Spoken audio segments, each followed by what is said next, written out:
ကိုကဒီ2023ခုနှစ်ထဲမှာအိမ်ဝယ်ဖို့အတွက်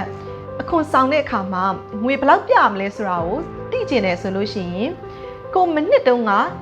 2021အခွန်ဆောင်ထားတုန်းက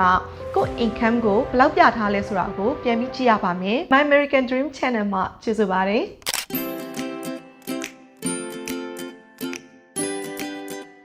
မင်္ဂလာပါဒီနေ့ဗီဒီယိုမှာတော့ US မှာကိုယ်ပိုင်စီးပွားရေးလုပ်တဲ့ self-employed status နဲ့ဝင်ငွေရတဲ့သူတွေအတွက်ဒီ2023ခုနှစ်မှာအိမ်ဝယ်မယ်လို့စိတ်ကူးထားတယ်ဆိုရင်ဘာတွေကိုကြိုတင်ပြင်ဆင်သင့်တယ်လဲဆိုတာကိုရှင်းပြပေးသွားမှာပါ W2 နဲ့အခွန်ဆောင်တဲ့သူတွေကကိုလစဉ်ရတဲ့ဝင်ငွေကို IRS ကိုအတိအကျအခွန်ဆောင်ရတာဖြစ်တဲ့အတွက်အခုလိုမျိုးအခွန်ဆောင်တဲ့ကာလမှာဘာမှသိပြီးတော့ပြင်ဆင်စရာတွေမရှိပေမဲ့1099ဒါမှမဟုတ်ရင် Schedule C ကကိုယ်ပိုင်ဝင်ငွေရတဲ့သူတွေပြီးတော့ self-employed အလုပ်လုပ်တဲ့သူတွေကကြတော့ကိုရတဲ့ဝင်ငွေကိုတစ်နှစ်ကိုဘယ်လောက်ရတယ်လဲဆိုတာကို IRS ကိုပြရတဲ့အတွက်ခုလိုမျိုးအခွန်ဆောင်တဲ့အချိန်မျိုးမှာကြိုပြီးတော့ပြင်ဆင်ထားတော့မှဒီနှစ်မှာအိမ်ဝယ်တဲ့အခါမှာအဆင်ပြေမှာပါကျမနာမည်ဝင်းမြတ်သူပါကျမကအမေရိကန်နိုင်ငံမှာလက်ရှိနေထိုင်ပြီးတော့အိမ်ချမ်းမြေရောင်းဝယ်နဲ့ရင်းနှီးမြှုပ်နှံမှုလုပ်ငန်းကိုလုပ်ပါတယ်ကျမရဲ့ social media ကနေတဆင့်နိုင်ငံတကာမှာရှိတဲ့မြန်မာမိတ်ဆွေတွေအတွက်အကျိုးရှိမဲ့ရင်းနှီးမြှုပ်နှံမှုနဲ့ပတ်သက်တဲ့အကြောင်းအရာတွေကိုအမြဲတမ်းမျှဝေပေးနေပါတယ်။အဲဒါကြောင့်ကျမရဲ့ channel ကို subscribe မလုပ်ရသေးဘူးဆိုရင်လုပ်ထားပြီးတော့တန်ဖိုးရှိတဲ့ဘုဒ္ဓတာတွေကိုလေ့လာနိုင်ပါတယ်။ Self-employed income နဲ့အိမ်ဝယ်မဲ့သူတွေအတွက်အရေးအကြီးဆုံးပြင်ဆင်သင့်တဲ့အချက်ကကြတော့ income stability ပါ။သူတို့ရဲ့ဝင်ငွေက stable ဖြစ်တဲ့ခိုင်မာမှုရှိတယ်ဆိုတာကိုပြဖို့လိုအပ်ပါတယ်။ Mortgage lender တွေကဒီ self-employed နဲ့အလုပ်လုပ်တဲ့သူတွေကိုအနည်းဆုံးလုပ်ငန်းတစ်ခုမှာလုပ်သက်2နှစ်ရှိတော့မှအဲ့ဒီ2နှစ်အတွင်းမှာရတဲ့ဝင်ငွေပေါ်မူတည်ပြီးတော့ငွေချိပေးတာပါအဲ့တော့တစ်နှစ်မှာကိုကဝင်ငွေကောင်းတယ်ဒါပေမဲ့နောက်တစ်နှစ်မှာဝင်ငွေမကောင်းဆိုရင်တော့လုပ်ငန်းပြုတ်သွားနိုင်တဲ့အန္တရာယ်ရှိတဲ့အတွက်ချင်းငွေကိုယူလို့ရမှာမဟုတ်ပါဘူးလုပ်ငန်းလုပ်သက်က2နှစ်ထပ်ပို့ပြီးတော့ကြာမယ်ဝင်ငွေကလည်းမှန်မှန်နဲ့နှစ်စဉ်တိုးသွားတာမျိုးဆိုလို့ရှိရင်တော့လုံးယူဖို့ပို့ပြီးတော့လွယ်ပါတယ်အဲ့တော့ lender တွေဘက်ကကြည့်မယ်ဆိုရင်သူတို့ရဲ့ဒီ mortgage loan ချင်းငွေကိုပြင်မရနိုင်တဲ့ရင်းနှီးမြှုပ်နှံမှုမျိုးကိုမလုပ်ပါဘူးကိုကဒီ2023ခုနှစ်ထဲမှာအိမ်ဝယ်ဖို့အတွက်အခွန်ဆောင်တဲ့အခါမှာငွေဘယ်လောက်ပြမလဲဆိုတာကိုသိကျင်တယ်ဆိုလို့ရှိရင်ကိုမနှစ်တုန်းက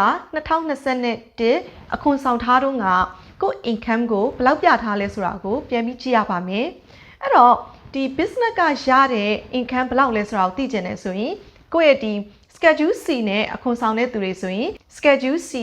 line 31မှာပါတဲ့ net income ကိုကြည့်ရပါမယ်တချို့လူတွေတော်တော်များများကကျွန်မတွေ့ဘူးတဲ့ self employed သမားတွေကဒီ gross income မှာကြတော့ဝင်ငွေတွေအများကြီးပြတယ်သိန်းနဲ့ကြော်ပြီးဝင်ငွေပြပြီးသွားတော့ဒါပေမဲ့တခြားကြားထဲမှာကုန်ကျစရိတ်တွေ expense တွေကိုအများကြီးပြန်နှုတ်ထားတဲ့အတွက်သူတို့ရဲ့အဲ့ဒီ net income ကဝင်ငွေကအရန်ပဲနေတာကိုတွေ့ရပါတယ်အဲ့တော့ကိုကဒီနှစ်မှာချင်းငွေလိုချင်တယ်ဆိုရင်အရှင်းနှစ်တုန်းကအခွန်ဆောင်ထားတဲ့ဒီ net income ကိုပြန်ကြည့်အဲ့ဒီ amount ပေါ်မူတည်ပြီးတော့ဒီနှစ်မှာဘယ်လောက်ကိုပြရမလဲဆိုတာကိုဆုံးဖြတ်ရမှာပါဘာလို့လဲဆိုတော့ဒီlender က2နှစ်ရဲ့ဖြန်းမြကို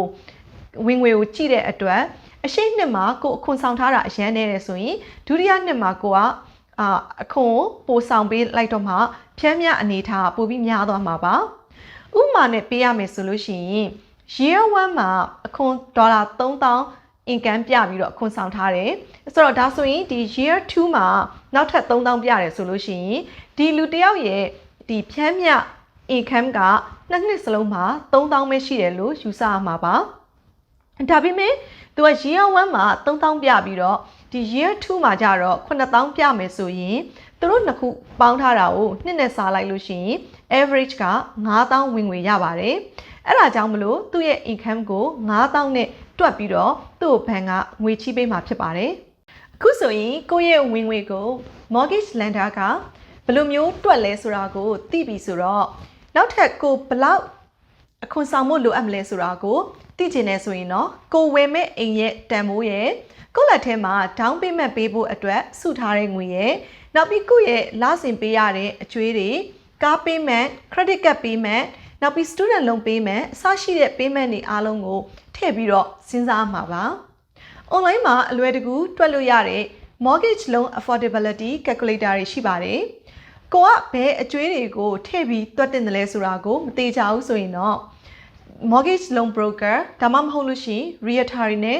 အခုမဆောင်ခင်ခုလိုအချိန်မှာကြိုတင်ပြီးတော့ဆွေးနွေးသင့်ပါတယ်နောက်တစ်ချက်ကကြတော့ကိုယ့်ရဲ့အခွန်စာရွက်တွေကိုကြိုပြီးတော့စုထားပါခုလိုမျိုးခွန်ဆောင်တဲ့အချိန်မှာကိုယ့်ရဲ့ဒီ tax preparer ကိုအရင်နှစ်တုန်းကစာရွက်တွေပျောက်နေတာမျိုးရှိတယ်ဆိုရင်လည်းတခါတည်းမေးပြီးတော့ရှာထားပါကိုအိမ်ဝယ်တော့မှလိုတဲ့အခါမှာသူတို့ကိုလည်းဆက်သွယ်လို့မရဘူးဆိုလို့ရှိရင်ပို့ပြီးတော့အခက်တွေ့တတ်ပါတယ်အိမ်ဝယ်တဲ့အခါမှာလိုအပ်တဲ့အခွန်နဲ့ပတ်သက်တဲ့စာရွက်စာတမ်းတွေကကြတော့ personal tax return ကိုနှစ်နှစ်စာလိုအပ်ပါတယ်တကယ်လို့ကိုက business tax return ကိုတီးခြားလုပ်တယ်ဆိုရင်အဲ့ဒီ business tax return ကိုလည်းနှစ်နှစ်စာလိုအပ်တယ်ပြီး1099ကနှစ်နှစ်စာကို business ရဲ့ဒီအရှုံးနဲ့အမြတ်ကိုပြတယ် profit and loss statement လိုဟာမျိုးလည်းလိုအပ်တယ်ပြီးရင် IRS transcript တွေလည်းလိုအပ်ပါတယ်ခုလိုမျိုးအခွန်ဆောင်တဲ့အချိန်တွေကအဲ့ဒီလိုအပ်တဲ့စာရွက်စာတမ်းတွေကိုကြိုတင်ပြီးတော့စုထားတာအကောင်းဆုံးပါဒီလိုမျိုးကြိုတင်ပြီးပြင်ဆင်ထားမယ်ဆိုရင်တော့ခုဒီနှစ်ထဲမှာအိမ်ဝယ်ခြင်းနဲ့စီးပွားရေးလုပ်ငန်းရှင်တွေအတွက်အဆင်ပြေသွားမှာပါ American တနိုင်ငံလုံးမှာအိမ်ချမ်းမြေနဲ့ပတ်သက်ပြီးတော့ကျမအကူအညီကိုလိုအပ်တယ်ဆိုရင်အချိန်မီ၍ဆက်သွယ်နိုင်ပါတယ်ရင်းနှီးမြှုပ်နှံမှုနဲ့ပတ်သက်ပြီးလေ့လာခြင်းရင်လည်းကျမရဲ့ investment training တွေမှာစီးရင်ပေးသွင်းနိုင်ပါတယ်အားလုံးကျေးဇူးအများကြီးတင်ပါတယ်